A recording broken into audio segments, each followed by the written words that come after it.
예수님께서는 낙심하지 말고 끊임없이 기도해야 한다는 뜻으로 제자들에게 비유를 말씀하셨다. 어떤 거울에는 하느님도 두려워하지 않고 사람도 대수롭지 않게 여기는 한 재판관이 있었다.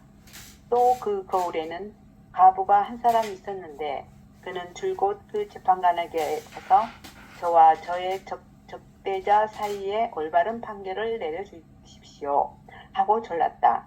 재판관은 한동안 들어주려고 하지 않다가 마침내 속으로 말하였다. 나는 하느님도 두려워하지 않고 사람도 대수롭지 않게 여기지만 저 과부가 나를 이토록 귀찮게 하니 그에게는 올바른 판결을 내려주어야겠다. 그렇게 하지 않으면 끝까지 찾아와서 나를 괴롭힐 것이다. 주님께서 다시 이르셨다. 이 불의한 재판관이 하는 말을 새겨 들으라. 하느님께서 당신께 선택된 이들이 밤낮으로 부르짖는데 그들에게 올바른 판결을 내려주지 않으신 채 그들을 두고 미적거리시겠느냐. 내가 너희에게 말한다. 하느님께서는 그들에게 지체 없이 올바른 판결을 내려주실 것이다. 그러나 사람의 아들이 올 때 이 세상에서 믿음을 찾아볼 수 있겠느냐. 아멘. 오늘 루카복음 18장 1절에서 8절은 진정한 자아를 향한 진리를 향한 순례길이라고 말할 수 있죠. 진리, 하느님, 진짜 나를 찾는 과정. 거기에는 진짜 나를 찾는 과정이란 뭐예요? 실제로 우리의 삶은 뭐예요? 내가 나로서 살아야 되잖아. 내가 나답게 살아야 되고, 내가 되어 살아야 되고, 내가 나로서 나답게 내가 되어서 참 나를 사는 길. 이게 진짜 사는 길이잖아? 그런데 대부분은 실제로 자기가 자기를 사는 사람이 없어. 모든 사람들은 자기가 자기를 산다고 해. 그런데 대부분 뭘 살아? 진짜 나를 사는 게 아니라 거짓 나를 살고 있는 거거든. 원래부터 있는 내가 아닌 살면서 만들어진 내가 진짜 난 줄 알고 착각하면서 살고 있지. 그러니까 살면서 우리 삶 안에 어떤 마음이 있냐면 뭔가 열심히 산 것 같은데, 뭔가 열심히 살고 정말 최선을 다해서 산 것 같은데 뭔가 헛산 것 같아. 제대로 산 것 같지 않아. 그 마음이 진실한 우리를 부르시는 마음이야. 네가 진짜 살고 있냐? 라는 하느님의 목소리라고 볼 수 있지. 저에게도 나한테도 늘 그런 마음이 있었어요.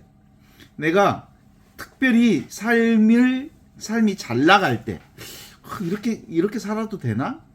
겉으로는 참 잘 나가는데 실제로 뭔가 뿌리가 없는 것 같은 부평초와 같은 어떤 느낌이 내 안에 있으면서 늘 내 삶 안에 어떤 공허감이 있었어.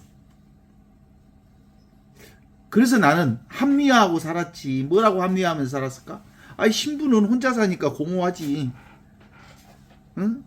그리고 여기저기 맨날 인사발령 받아갖고 이리 저리 돌아다니니까 실제로 신부는 부평초 같은 인생을 사니까 그래서 허전하지. 그렇게 합리화하고 그렇게 퉁쳐버린 거야. 근데 실제로는 지금 내가 드디어 나를 깨닫고 보니까 그 소리가 진짜 소리였어. 부평초 같다. 왜 뿌리 없는 인생을 사는 것 같다. 왜 나는 원래 있는 나를 살고 있지 않는 듯한 이런 느낌 속에 있다고 하는 게 내 삶이 아주 오랫동안 내 삶을 지배하는 어떤 의문이 있었다고. 그 의문 중에 하나가 뭐냐면 나는 뿌리 없는 부평초 같은 인생 같다. 이런 거야. 나는 정말 제대로 인생을 사는 걸까? 이게 내 삶이 맞는 건가? 하는 질문이 내 안에 늘 있었다고. 그런데 왜 퉁을 쳤겠어? 난 신부니까 그렇지. 신부니까 결혼도 안 하려고 혼자 사니까 뿌리 없는 부평초 같은 느낌이 들겠지. 그리고 맨날 3, 4년 만에 이리저리 이동하고 그러니까 뿌리 없는 인생 같겠지. 그리고 퉁치고 그 하느님의 부르심에 제가 그냥 합리화하고 말았던 것 같아요. 그게 제가 나를 바라보는 진심이야. 정말 그랬던 것 같아. 그리고 와서 지금 이제 나를 정확하게 보기 시작하면서 그 소리가 하느님의 부르심이었구나 라는 걸 알게 됐어. 그렇습니다. 이게 그런 점에서 오늘 누가복음 18장은 바로 아주 중요한 질문을 우리에게 던지고 있어요. 우리는 진짜로 실제로 뭐라고 할까? 상실의 시대를 살고 있다고 볼 수 있죠. 뭐 부평초 같은 인생은 바로 그런 상실의 시대에서 오는 어떤 느낌이 아닐까 싶어요. 우리는 지금 거대한 상실의 시대를 살고 있으면서 뭔가 뿌리 없는 것 같은 느낌. 물질적 풍요, 인류 역사상 그 어느 때보다도 지금보다 더 풍요로운 세대는 없었죠. 이렇게 만사가 이렇게 풍족한 때가 없었어요. 역설적으로. 그럼에도 불구하고 나라는 존재의 빈곤함은 아주 극에 달했어요. 제가 살면서도 실제로 내가 가장 잘 나갈 때, 그 잘 나간다는 말이 무슨 말이냐면 내가 하고 싶은 대로 내가 마음만 먹으면 무슨 일이든 다 잘 될 때가 있었어요. 내가 어떤 마음을 먹으면, 신부로서 내가 어떤 마음을 먹으면 공동체를 위해서 사목적 어떤 프로젝트를 생각만 하면 그게 척척척 이루어져. 그 생각에 따른 사람이 함께 협력해주고, 그 사람만 협력해준 게 아니라 그에 따른 재물 조건도 넉넉하게 보강해주고, 그렇게 해서 안 되는 일이 없이 잘 되고 있었어. 그때 내 내면에 어떤 의문이 꼭 있었다고. 이게 진짜 사는 걸까? 이러다가 언젠가 꺾일 때가 올 텐데, 그리고 이렇게 잘 나가도 되나? 이렇게 환호받고 이렇게 잘 나가도 되나? 하는 느낌이 있었다고. 바로 그거지. 그게 바로 내면에서 그 빈곤함의 극에 달한 모습. 실제로 내가 나를 사는 게 아니고 내 의지로 나를 사는 거지. 그래서 내 안에서 어떤 성취감도 있기는 하지만 그건 실제로 진화를 참된 나를 산다기보다 나의 욕구를 충족시켜주는 역사 안에 내가 살고 있었다고 볼 수 있지. 현대인들은 이런 방식으로 끊임없이 스마트폰의 어마어마한 정보 속에서 살고 있죠. 쏟아지는 정보 속에서. 정작 내면의 깊은 곳에서 울려 퍼지는 영혼의 소리는 도무지 들을 수가 없는 상황이 돼버리고 말지요. 진짜로 나는 누구인가? 정말 참된 진리라고 하는 건 뭔가? 진짜 나답게 산다는 게 도대체 뭔가? 그런 근원적인 질문들은 바쁜 일상이라고 하는 핑계로 유예되고, 그리고 소비적인 욕망으로 대체되곤 했다는 것을 알아차릴 수 있죠. 지금도 많은 이들은 종교를 갖거나 신앙생활을 하거나 영적인 수행을 시도하지만 그조차도 사실은 신앙이 뭐예요? 욕망의 투사이거나 또는 심리적인 위안을 얻기 위한 도구로 전락하는 경우가 너무너무 많습니다. 그러니까 우리는 무언가 얻기 위해서 기도하고, 무언가 얻기 위해서 성당 다니고 신앙생활하고, 불안을 잠재우기 위해서 신앙생활을 하고 명상을 하고 기도를 한다고 하죠. 그렇지만 진정한 의미의 영성, 그리고 성사가 말하는 구원은 그러한 거래적인 차원이 아니죠. 그런 건 전부 다 영적인 것을 영적 물질주의처럼, 물질주의로 환원조치, 영적인 것으로 환원조치 하는 것처럼 보이지만 실제로는 물질적인 방식으로 충족시키기 위한 욕망 구도라고 볼 수 있죠. 그래서 이 루카복음 18장은 진정한 의미에서의 참된 나를 찾아가는 과정을 18장 1절에서 8절에 등장하는 가부와 불의한 재판관의 비유를 통해서 끈질기게 정말 진리를 찾고 진짜 나를 찾고 내가 나답게 살아가는 과정을 이 비유를 통해서 우리에게 전해주는 복음이라고 볼 수 있죠. 이 복음은 기독교, 그리스도교 신비주의 전통이 그 바탕이 되어 있고, 근본적으로 그 안에는 어떤 진리를 향하는 발심, 끊임없이 진리를 찾고자 하는 인간의 내면의 목소리라고 볼 수 있죠. 그래서 이 비유는 근본적으로 시간과 공간을 초월해서 지금 여기에서 살아있는 하느님의 현존을 체험하는 강력한 영적 지도의 모습을 드러냅니다. 루카복음 그러니까 18장은 깊이 있게 한번 볼 필요가 있어요. 이 숨겨진 참된 나의 회복, 진리의 회복, 진정한 나의 회복, 참된 나를 만나는 일, 이건 마침내 도달하게 되는 영적 해방 과정을 여기서 볼 수 있어요. 그래서 처음으로 루카복음 18장 1절에 보면 그렇게 나오잖아요. 예수님께서 그들에게 항상 기도하고 낙심하지 말 것을 비유로 말씀하셨다, 이렇게 나오는데, 예수님의 비유로 시작되어지는 항상 기도하라고 하는 이 기도의 명령. 우리는 기도하면 항상 기도한다는 것을 뭐라고 얘기해요? 뭘 구하는 것인 줄 알잖아요. 우리가 항상 기도할 수 있어요? 밥도 먹고 잠도 자고 일도 하고 사람과 대화도 하고 여러 가지 일들을 해내면서 어떻게 항상 기도할 수 있어? 근본적으로 이 기도라고 하는 부분 자체를 현존이라고 봐야 되는 거거든요. 항상 지금 여기에 있는 것, 그것이 기도예요. 지금 여기를 사는 것, 그게 기도라고. 왜냐하면 지금 여기 살아있으니까. 하느님의 영이 지금 여기 있으니까. 그래서 항상 깨어있어라 라는 말과 항상 기도하라 라고 하는 말은 같은 말이라고 말할 수 있죠. 전통적인 신비주의자 마이스트 에카르트는 기도를 특정한 말을 내뱉는 행위가 아니라 바로 텅 빈 충만 상태를 경험하는 것, 이렇게 말합니다. 우리가 무언가를 얻어내기 위한 행위는 종종 에고의 욕망을 광화시킬 뿐이죠. 주님, 저희들 부자 되게 해주세요. 건강하게 해주세요. 그리고 저 시험에서 경쟁해서 이기게 해주세요. 대학 합격하게 해주세요.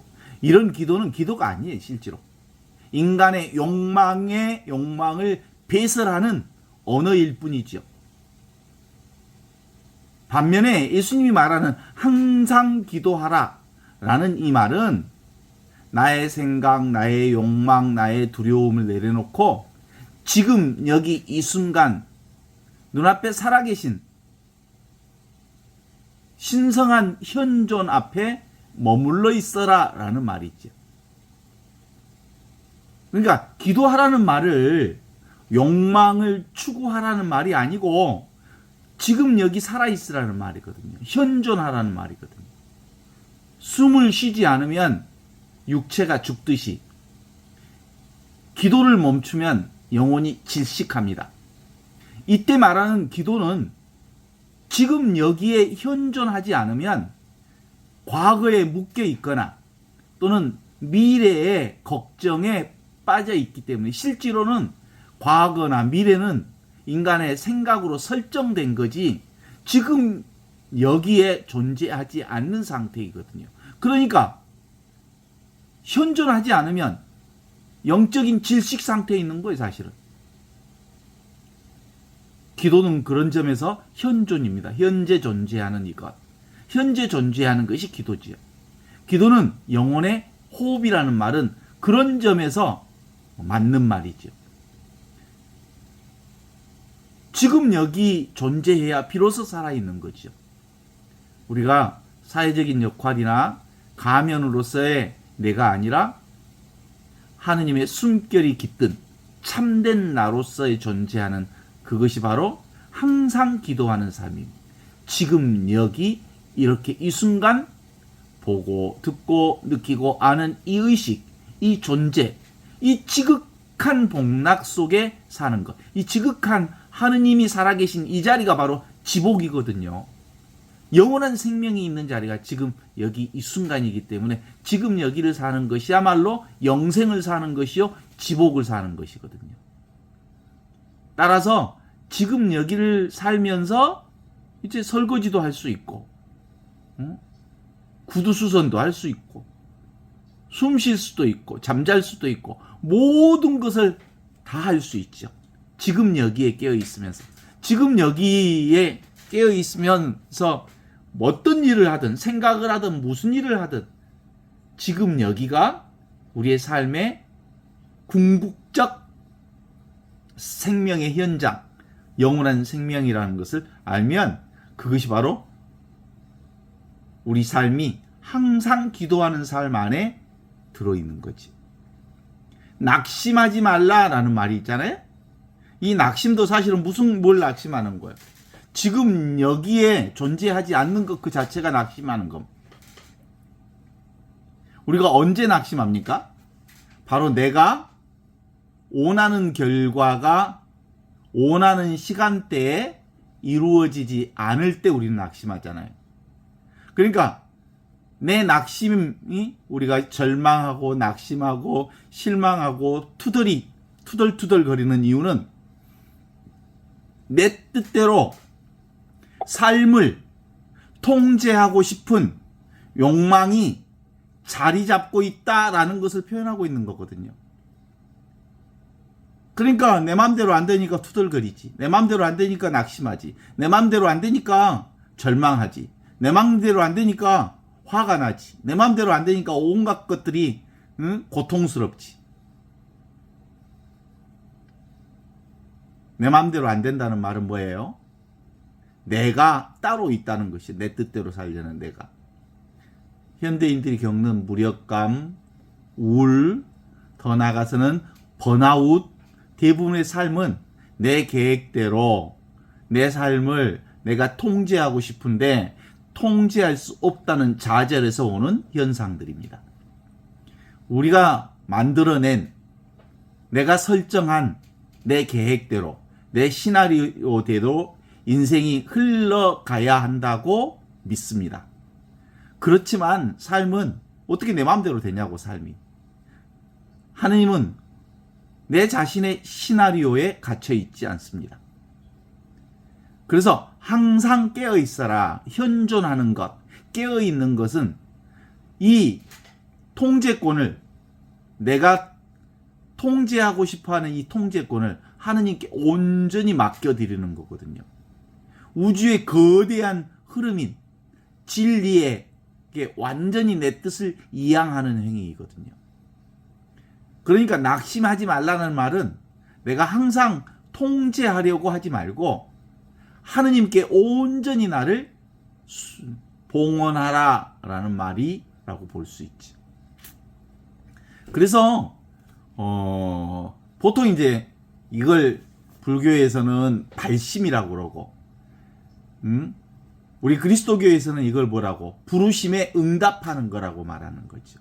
매 순간 현존 눈앞에 이렇게 살아계신 그리스도께서 나를 부르시는 이 부르심에 응답하는 삶이 곧 뭐예요? 현존이거든요. 그러니까 현존이란 현재 존재하는 것이란 열심히 살겠다라고 하는 결심의 의지의 차원이 결코 아닌 거죠. 그러니까 내 생각에 갇힌 상태에서 벗어나 하느님께 온전히 나를 맡기고 진리를 향해 마음을 돌이킬 때 이게 바로 온전히 깨어있는 상태라고 말할 수 있죠. 깨어있다가 낙심하는 것은 나의 시간과 나의 방법을 고집하기 때문입니다. 내가 했다, 내가 하겠다, 내가 해야 된다라는 생각이 나를 지배하고 있기 때문이죠. 그런 점에서 진정한 의미의 기도를 예수님이 우리에게 가르쳐 주셨죠. 주님, 내 뜻대로 마시고 아버지 뜻대로 하십시오. 예수님의 이 겟세마네 기도는 우리에게 온전한 모범을 가르쳐 주십니다.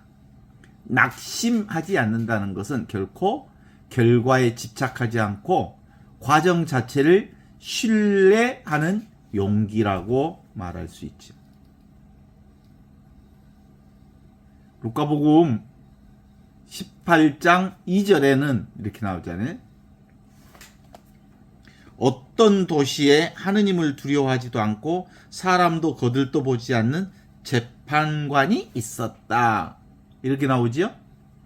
이 비유에서 등장하는 재판관, 이거 아주 중요한 포인트 같아요.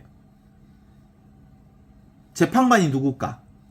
이 비유에서 전통적인 해석에서 그는 우리가 기도로 설득해야 할 다소 무관심해 보이는 하느님처럼 오해하기도 하지만 실제로 이 현존 영성, 현대 영성 신학에서는 이게 바로 우리 자신의 거짓자를 얘기합니다. 에고를 상징합니다. 그러니까 불의한 재판관 이퀄 나의 에고. 이 재판관은 첫 번째로 하느님을 두려워하지 않습니다라고 기록하고 있죠. 여기서 두려워하다는 말은 공포가 아니라 경외를 의미하는데 이 거짓자는 그러니까 이 재판관으로 비유되는 이 거짓자는 자기 자신 외에는 어떤 것도 경외하지 않습니다. 그는 스스로가 신의 자리에 앉아 있죠. 현대사회에서 이 재판관은 항상 뭘 앞세우냐면 이성을 앞세웁니다. 효율성을 앞세웁니다. 자본을 앞세웁니다. 성공을 앞세웁니다.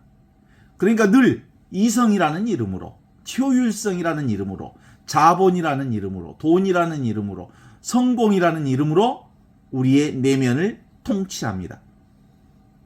눈에 보이는 것을 중심으로 욕망하는 내가 있다는 거거든요. 그는 이 에고라는 놈은 수직적인 초월성과 완전히 단절되어 있습니다. 그러니까 하늘을 우러러 보지 않는 자, 결국 자기 자신의 그림자만을 보면서 사는 에고, 이 에고 덩어리가 바로 재판관으로 대신될 수 있죠. 우리가 나는 내가 누군지 모르겠다고 느낄 때 그것은 대개 내 내면의 재판관이 너무 시끄럽게 떠들고 있기 때문이죠. 끊임없이 뭔가를 판단하고 너는 부족해, 너는 실력을 더 향상시켜야 돼, 더 벌어야 돼, 더 공부해야 돼, 너는 저 사람보다 못해, 너는 아직 부족해 라고 끊임없이 투덜거리는 놈이 바로 뭐예요? 에고지요, 에고.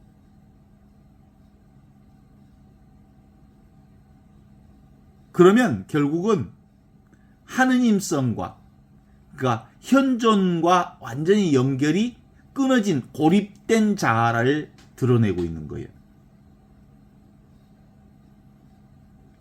이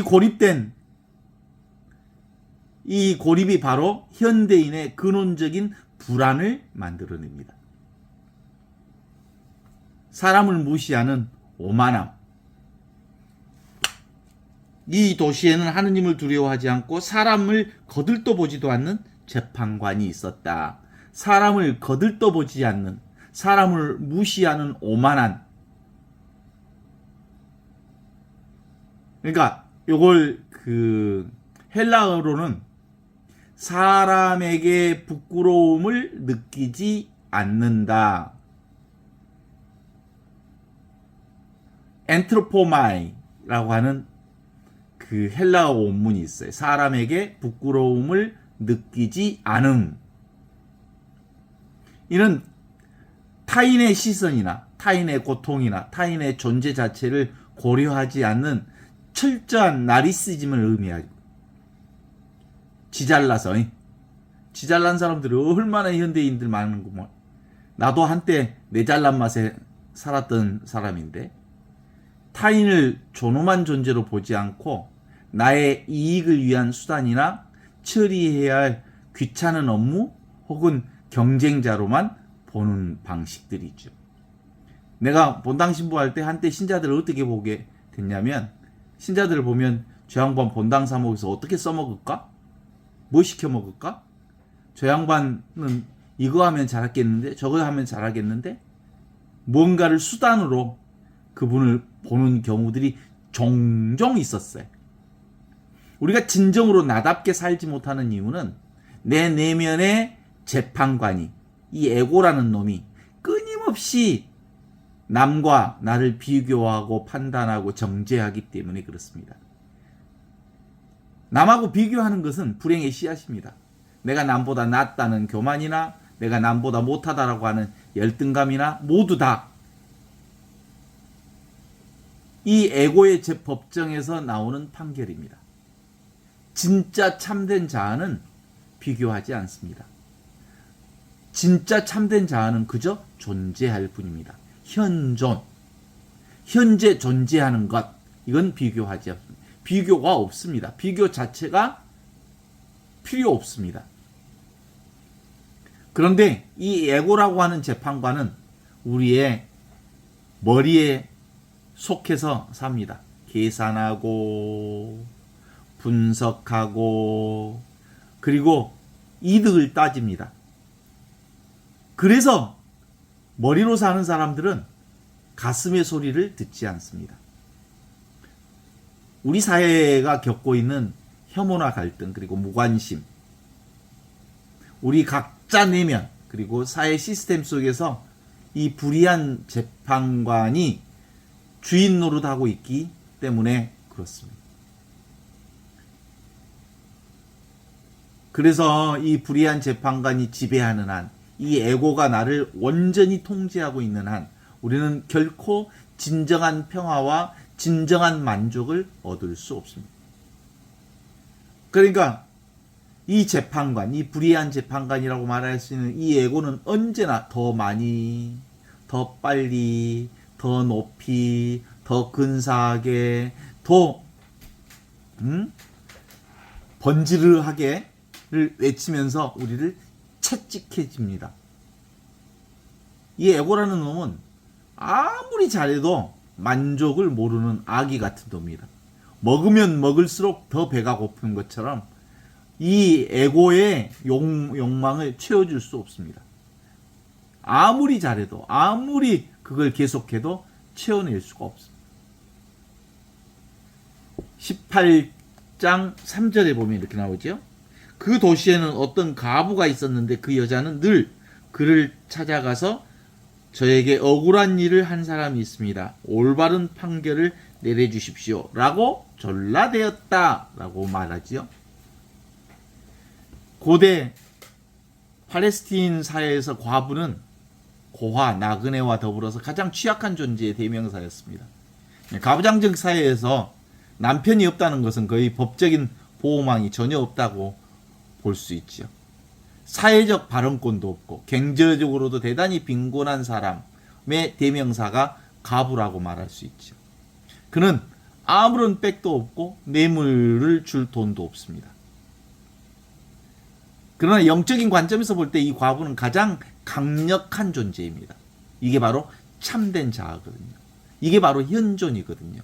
이게 바로 우리의 주님이거든요. 우리의 주님은 뭐예요? 본래 순수하고 본래 고요하고 본래 밝으니까 늘 항상 있고 언제나 있고 어느 상황에든 떠나 있지 않은 존재이기 때문에 사람들이 이걸 무시하고 살죠. 제가 가끔 했던 말이거든요. 가만히 있으니까 가마떼기인 줄 알아. 현존을, 하느님을, 영원한 생명을 늘 있으니까 완벽하게 사람들이 무시해. 이 과부처럼. 그러나 이 과부가 바로 가장 강력한 존재로 드러나는 거예요. 참된 자아를 상징하는 과부. 이 참된 자는 세상의 권력이나 소유물, 남편에 의존하지 않는 벌거벗은 존재를 얘기합니다. 어떤 것에도 의지 않는, 겉보기에는 초라하고 아무것도 아닌 것처럼 보이는 이 내면에 타협할 수 없는 진리에 대한 갈망. 생명에 대한 의지가 불타오르고 있는 이 과부가 가진 유일한 힘은 그의 결핍과 무력함에 대한 철저한 자각입니다. 나는 아무것도 아닙니다.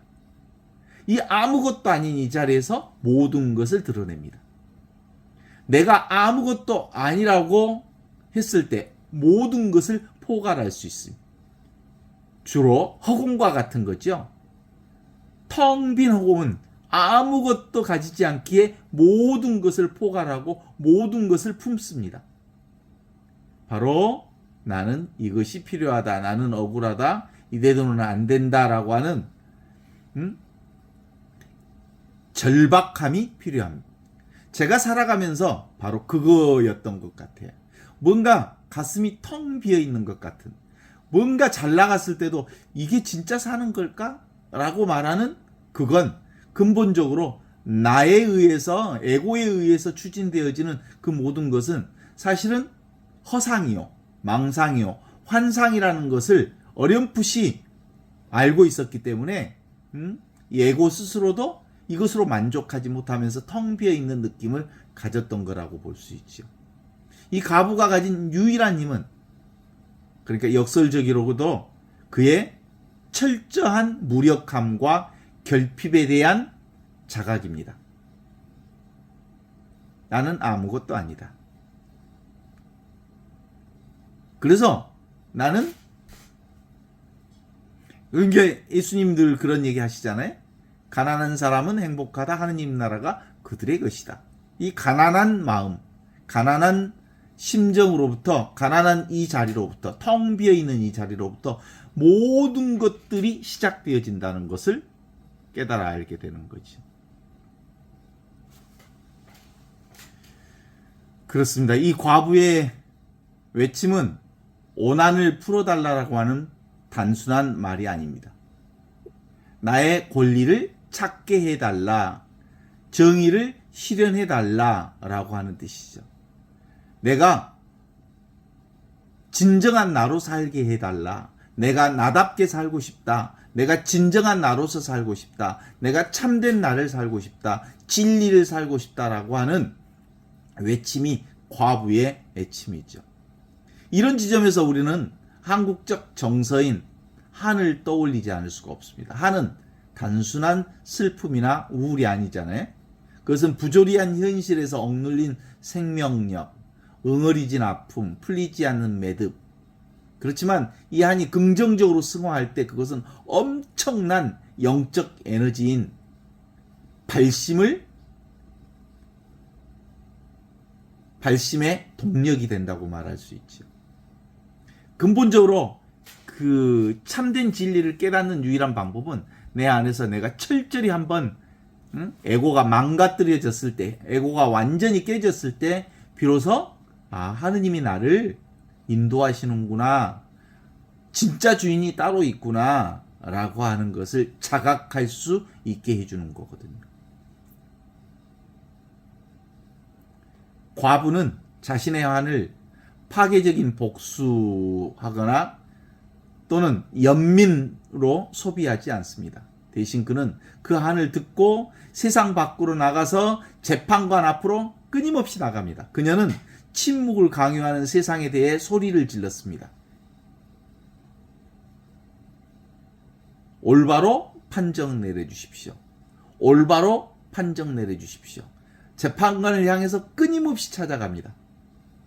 올바로 판정을 내려주십시오.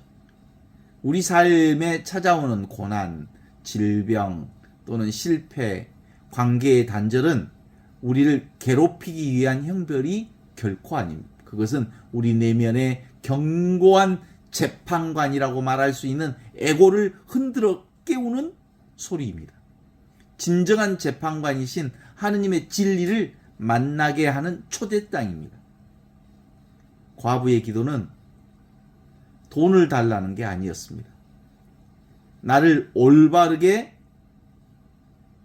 잡아달라, 어그러진 질서를 바로 잡아달라라고 하는 존재론적 절규였습니다. 내가 누군지 모르는 이 혼란, 나답게 살지 못하는 이 억울함, 이것을 바로 우리의 영혼의 한이고 이 한을 풀어달라고 하는 외치는 진정한 기도, 진정으로 깨어있음이라고 하는 게 바로 이런 걸 얘기하는 거죠. 이게 발심이죠, 사실은. 아, 내가 진짜 잘 살고 있나? 이건 아닌 것 같은데? 정말 이건 아닌 것 같은데? 라고 내가 살던 길을 되돌이켜 보는 거죠. 루카복음 18장 4절에는 이렇게 나오죠. 오랫동안 그 여자의 청을 들어주지 않던 재판관도 결국은 나는 하느님도 두려워하지 않고 사람도 거들떠보지 않는 사람이지만 이 과부가 너무나도 성가시게 구는구나. 그 소원대로 판결 내어줘야지. 그렇게 하지 않으면 자꾸만 찾아와서 또 못 견디게 굴 것이 아닌가 하는 생각을 하게 되었다.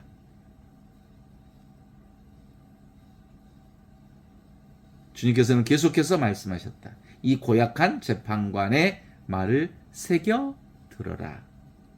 재밌죠? 이게 바로 내적인 내면의 영적 투쟁이라고 말할 수 있죠.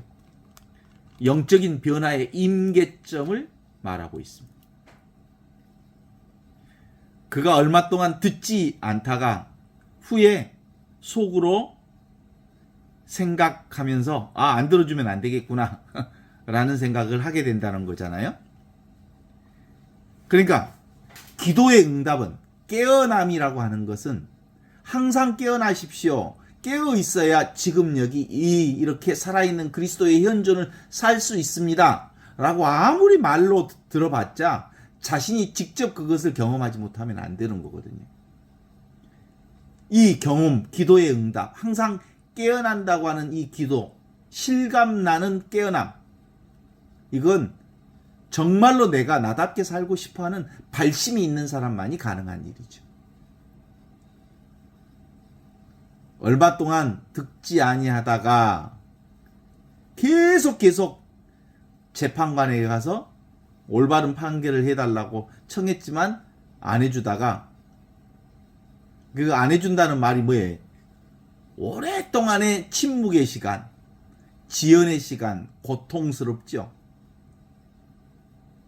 하느님이 도대체 어디 있어? 내가 이런 상황에도 아무 대답도 없는 그분이 어디 계시냔 말이지. 왜 나에게만 이런 일이 있지? 왜 나에게만 암이 오지? 왜 나에게만 이런 고통스러운 질병이 계속되지? 그러나 신비가들은 이 지연의 필수적인 영적 연금술의 과정이라고 얘기합니다. 이게 연단되어지는 과정이라고 볼 수 있어요. 그러니까 정말 십자가의 과정을 거칠 때 비로소 하느님이 텅 비어있는 하느님이 모든 것을 살리시는 그 하느님을 보통 성서에서는 빈 무덤을 통해서 확인되지만 텅 비어있는 이 자리를 확인하게 됩니다. 만약 우리가 원하자마자 모든 것이 이루어진다면 우리는 하느님을 요술램프나 또는 진화나 자동 판매기 정도로 취급할지도 모릅니다. 오랫동안의 침묵의 시간 동안 우리의 욕망은 정화됩니다. 처음에는 원수를 갚아달라, 저 사람 망하게 해달라고 하는 분노로부터 시작되는 기도가 시간이 지나면서 내가 왜 이렇게 화가 났을까? 나의 진정한 원수는 밖에 있는가, 내 안에 있는가? 진리란 도무지 뭔가? 그러다가 아하, 내가 바로 진리였고 진리가 바로 나였구나 라고 하는 근본적으로 한치도 진리로부터 떠나 있지 않는 나를 발견하는 깨달음, 이거죠. 토마스 모트는 이 과정을 통해서 우리가 거짓자의 껍질을 벗고 알몸으로의 하느님 앞에 서게 된다고 말합니다. 침묵은 하느님의 부재가 아니라 가장 깊은 임재의 방식입니다. 침묵 속에서 우리는 비로소 내면의 소리를 잠재우고 들음 그 자체를 경험하게 됩니다.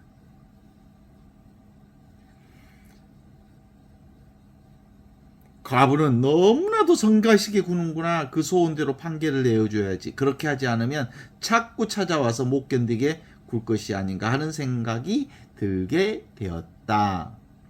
이게 이제 재판관이 마음을 바꾸게 된 이유이죠. 자비심이나 정의감 때문에 바뀐 게 아니지. 번거로워서 바꾼다고 얘기합니다.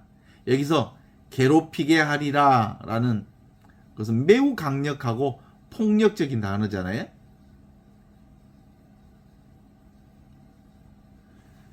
이게 바로 매우 중요한 심리적인 통찰입니다.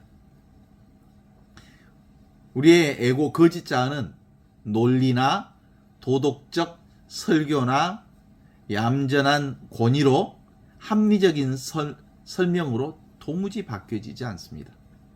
에고는 자신의 평온함과 기득권이 완전히 위협받았을 때, 죽음에 직면했을 때, 이러다가 내가 죽고 말겠구나, 더 이상 견딜 수 없겠구나라고 하는 위기감이 들 때 비로소 이 에고가 항복하기 시작합니다.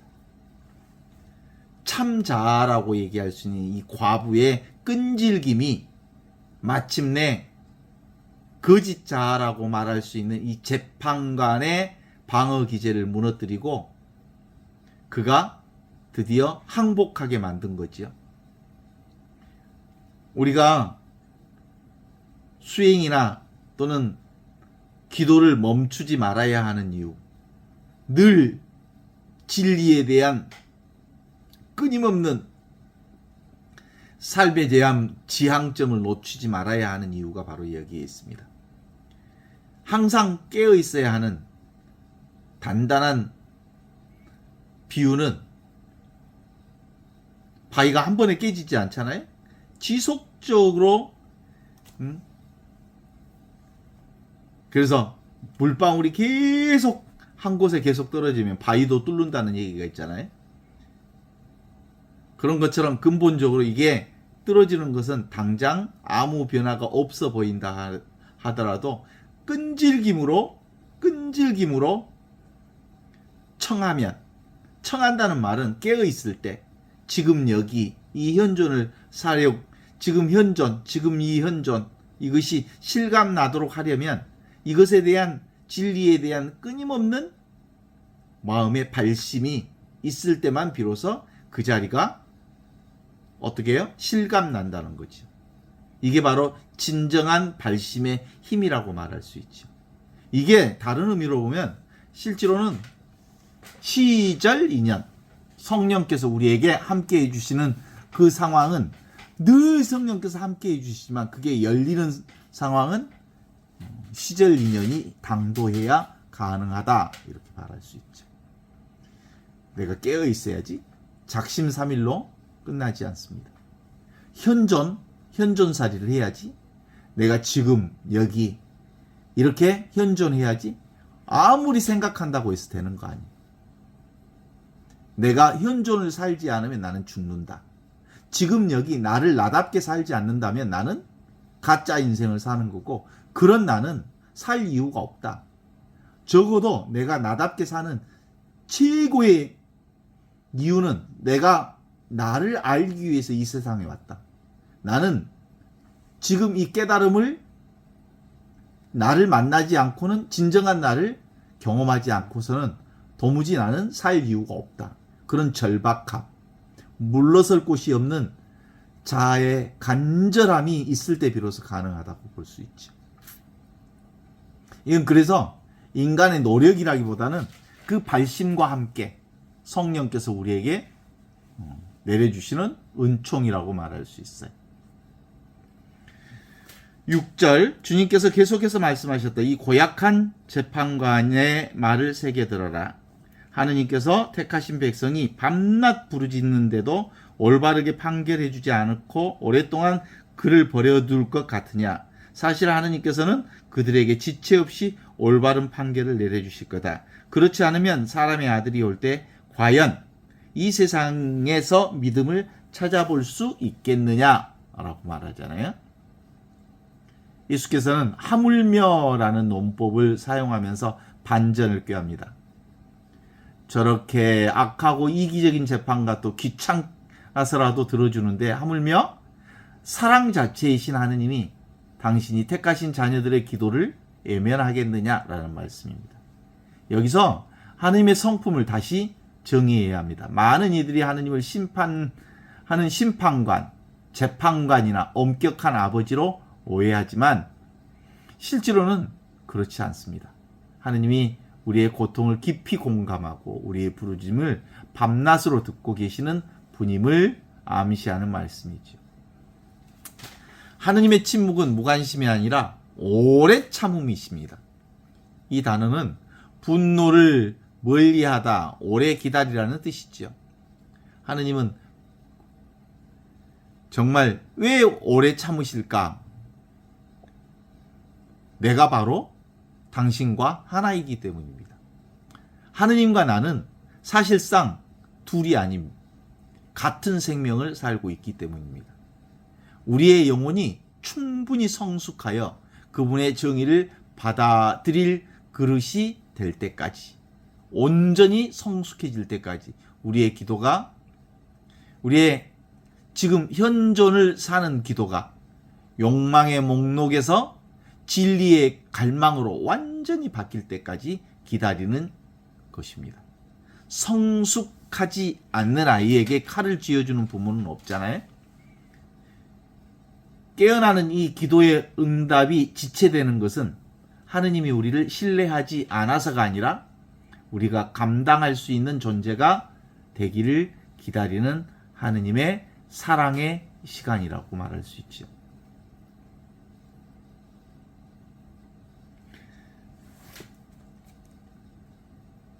하느님이 묻자 예수님께서 죽음이 있는 곳, 거기다. 사실 하느님께서는 그들에게 지체 없이 올바른 판결을 내려주실 것. 그렇지 않으면 사람의 아들이 올 때 과연 이 세상에서 믿음을 찾아볼 수 있겠느냐, 이렇게 얘기하잖아요.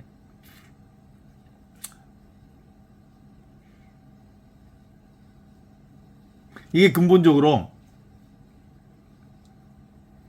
오래 참으신다, 속히 들어주신다, 이게 이제 서로 대치되는 얘기거든요.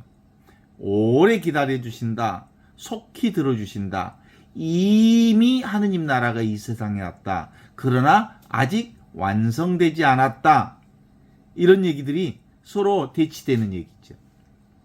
우리는 온전한 하느님 나라를 살고 있지만 아직 그것을 온전하게 경험하지 못하는 이유는 하느님 때문이 아니라 우리가 그분을 온전히 받아들이지 못하기 때문이다, 이렇게 볼 수 있죠.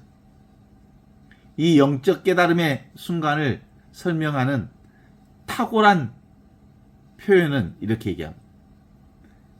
물리적인 속도가 빠르다는 의미보다 갑작스럽게 지체 없이 순식간에 의미를 내포하는 거거든요. 이 사건 속에서가 아니라 사건의 방식을 얘기하는 거예요. 그러니까 이미, 그러나 아직 우리는 모든 것을 다 경험하고 있습니다. 이미. 그분 없이 한순간도 지금 여기 이 삶이 가능하지 않습니다. 이 영적 깨달음의 순간을 설명하는 거죠. 우리는 오랜 시간 어둠 속에서 헤매면서 살아왔습니다. 10년, 20년, 30년 오랫동안 신앙생활을 했습니다. 그렇지만 깨달음이 임하는 순간은 찰나이죠. 번개가 치듯이, 도둑이 들듯이 하느님의 현존은 지금 여기 급습해 옵니다. 이게 바로 실감이라고 할 수 있죠. 실감. 아, 그렇구나 라는 실감. 물이 99도까지는 계속 끓다가 100도가 되는 순간 기체로 변하듯이 영적인 변화도 임계점을 넘는 순간 속히 일어납니다. 그러므로 하느님께서 속히 들어주신다는 약속은 미래 어느 시점에 빨리 해주겠다는 유예가 아니죠. 우리가 준비만 되어 있으면 언제든지 당장 현존을 실감할 수 있게 해주신다는 말씀입니다. 하느님의 시간 속에 우리가 있지 않기 때문에 도무지 바로 늘 항상 언제나 사용하면서도 언제나 그 자리에 있으면서도 우리는 그 자리를 경험하지 못하고 실감하지 못하는 이유는 하느님 때문이 아니라 우리 인간의 생각, 지금 여기를 벗어난 삶 때문이라고 말할 수 있죠. 지금 이 순간에 온전히 깨어 있을 때 하느님의 응답은 이미 지금 여기 이 순간에 와 있음을 발견할 수 있습니다. 그렇습니다. 믿음이라고 하는 건 단순히 하느님이 계시다는 얘기가 아니고 지금 여기 이렇게 실감하는 거죠. 좋습니다. 루카복음 18장의 비유는 우리에게 거짓자로서의 불의한 재판관과 완전히 결별을 촉구합니다. 우리는 너무 오랫동안 세상의 평판, 그리고 타인의 시선, 물질적인 성공이라고 하는 에고의 비율을 맞추면서 살아왔죠. 이게 진짜인 줄 알고 이 재판관은 우리를 보호해주는 척하지만 실상은 우리를 노예로 평생 부리고 살아왔습니다. 이제 우리는 우리 안에 과부를 깨워야 합니다. 가장 연약해 보이지만 가장 진실한 그 하느님의 목소리에 귀를 기울이는 것이죠. 나는 이것보다 더 큰 존재다. 나는 사랑받기 위해 태어났다. 나는 본래부터 너와 함께 있다. 임마누엘 하느님으로. 진정한 나는 하느님 안에서 발견됩니다. 내가 만든 나의 명함이나 내가 그동안 쌓아왔던 쥐나 이런 것들은 다 죽음과 함께 사라지지만 하느님이 창조하신 지금 여기 이 순간 살아있는 하느님의 현존으로서의 사랑, 그 사랑은 영원한 생명입니다. 토마스 머튼의 기도처럼 나는 내가 어디로 가는지 모릅니다. 그러나 당신을 기쁘게 하려는 나의 갈망이 당신을 기쁘게 한다는 것을 믿습니다. 라고 고백하는 태도지요. 진리가 무엇인가? 이건 책 속에 있지 않습니다. 지금 여기 이 순간 살아있는 그분을 실감할 때 가능한 거거든요. 나와 하느님, 나와 이웃, 나와 자연, 나와 자신의 분열된 관계를 치유하고 지금 여기 이 순간 살아있는 하느님과 온전히 통합하는 거지요. 내가 나로서 나답게 내가 되어서 하는 것은 산속에 들어가서 혼자 돛 닦는 것이 아니고요. 내가 우주적 생명인 지금 여기 이 순간 이렇게 온전히 실감하고 있는 것, 이것뿐입니다. 지금 현재 존재하는 이것이 나라니까요. 지금 현재 이렇게 생생하게 살아있는 이것이 바로 나를 체험하는 것이요, 영원한 생명을 체험하는 것이요, 하느님을 체험하는 것이거든요.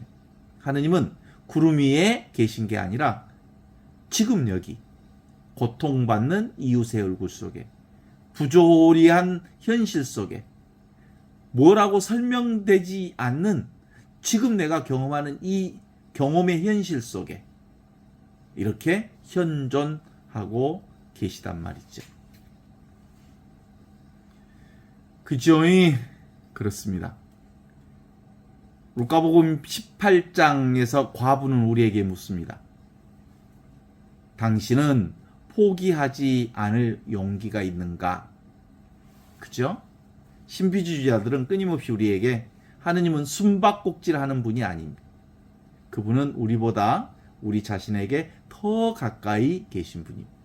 단지 우리가 에고의 소음과 에고의 욕망의 먼지 속에 눈이 가리워져 그를 보지 못할 뿐이라는 거죠. 그죠? 이제 새해를 맞이했는데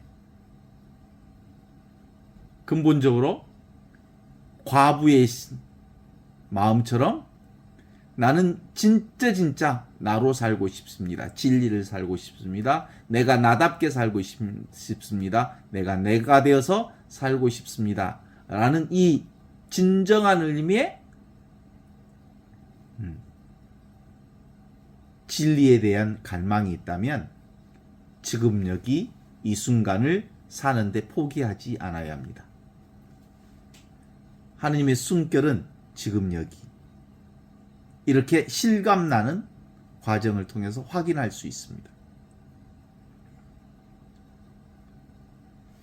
기본적으로 두렵고 불안한 것은 실제로 우리 삶이 두렵고 불안한 게 아니고 생각이 두렵고 불안할 뿐입니다. 우리는 늘 지금 여기 이렇게 분명한 삶을 살아가고 있습니다.